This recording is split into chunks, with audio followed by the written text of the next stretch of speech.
کیا کہتی ہے معزز عدالت؟ معطل تو کر دیا لیکن یہ تاحکم ثانی ہے، اس پہ تفصیلی فیصلہ بھی ہونا ہے؟ نہیں، اب تو انہوں نے بڑی یعنی فل کورٹ کو ریفر کیا، لارجر بینچ کو ریفر کر دیا. فل بینچ لکھا ہوا تھا، فل بینچ کو نہیں، لارجر بینچ کو 3 آدمیوں کا بینچ ہوگا، اس کو ریفر کر دیا تاکہ اس معاملے پہ اچھی طرح غور کر کے کوئی حکم جاری کیا جائے. جامی صاحب، پہلے سے ہی لاہور ہائی کورٹ کے چیف جسٹس محمد امیر بھٹی کی سربراہی میں 3 رکنی پیمرا کے نوٹیفکیشن، جو اس طرح کے پہلے بھی نوٹیفکیشن ہوئے تھے تو ان نوٹیفکیشن پر فل بینچ بنا تھا، اور پچھلے 2 سال سے پیمرا کے ان تمام کیسز پر ایک ہی فل بینچ کیسز کی سماعت کر رہا ہے. تو آج جب جسٹس شمس محمود مرزا نے کارروائی کا آغاز کیا تو سلمان صفدر جو کہ تحریک انصاف کے وکیل تھے اور اس کے ساتھ ساتھ بیرسٹر احمد پنسوتا، انہوں نے عدالت کو یہ بتایا کہ اس حوالے سے پیمرا نے قواعد و ضوابط سے ہٹ کر عمران خان کی تقاریر نشر کرنے پر پابندی کا نوٹیفکیشن جاری کیا. اس پر معزز جج جسٹس شمس محمود مرزا نے واضح کہا کہ یہ تو فریڈم آف سپیچ کے خلاف ہے، کیسے ایک سیاسی جماعت کے سربراہ کی تقاریر نشر کرنے پر پابندی لگائی جا سکتی ہے. پیمرا کے وکیل نے عدالت میں یہ نقطہ اٹھایا کہ اس طرح کے تمام معاملات فل بینچ کے روبرو زیر سماعت ہیں. یہ درخواست پر سماعت عدالت کا دائرہ اختیار نہیں ہے، عدالت اس درخواست کو فل بینچ کے روبرو بھجوا دے.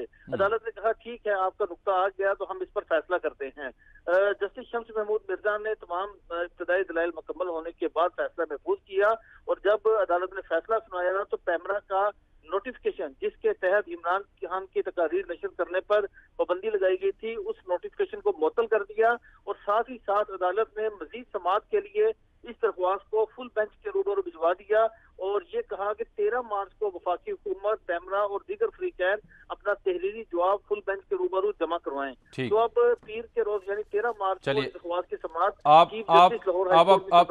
ساتھ رہیں، کیونکہ آپ کو زحمت اس لیے دی ہے کہ ایک اور بڑا اہم نقطہ تھا، شامی صاحب کل بھی اس کا ذکر کر رہے تھے. پیمرا جو ہے جی، اس کا کوئی قانون ایسا ہے جس میں یہ لکھا ہو کہ ہر شخص کی تقریر کو یا ہر لیڈر کی تقریر کو لائیو نشر کرنا ضروری ہے؟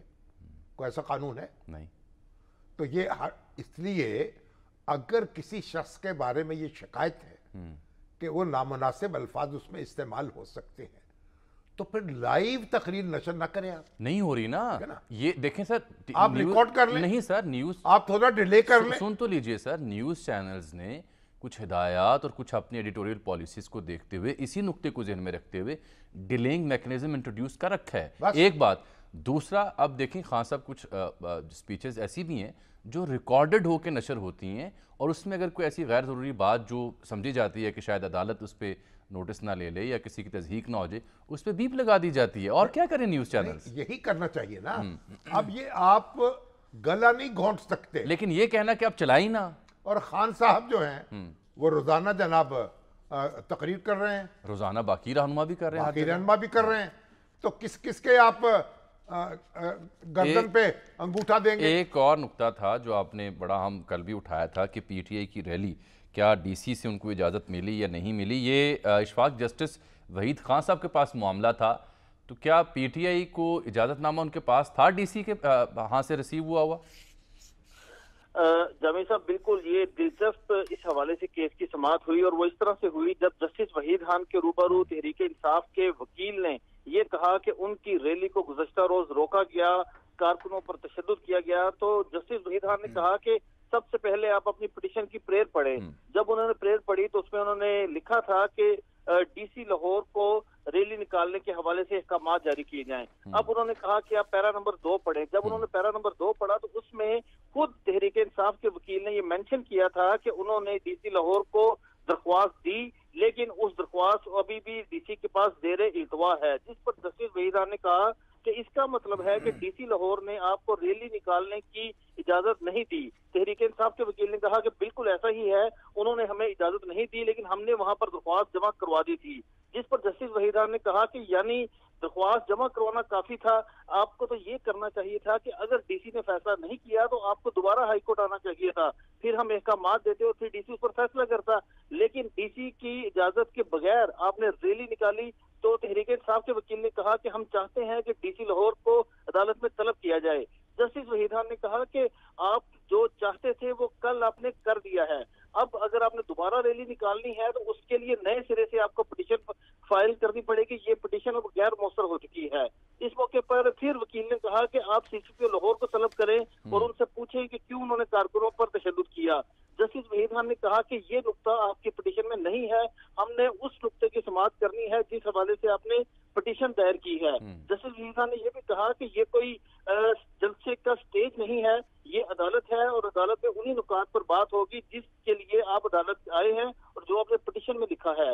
اس موقع پر جسٹس وحید خان نے کہا کہ میں سی سی پی او کو کیوں طلب کروں جب آپ نے قواعد و ضوابط پورے نہیں کیے. ڈی سی کی ریل یہ دفعہ 144 والا معاملہ کس کیس میں تھا جو فوراً حکومت نے کہہ دیا ہم نے اٹھا لی ہے؟ جامع صاحب وہ معاملہ جسٹس طارق سلیم شیخ کی عدالت میں تھا, جہاں پر حماد اظہر کی جانب سے دفعہ 144 کے نفاذ کو چیلنج کیا گیا تھا.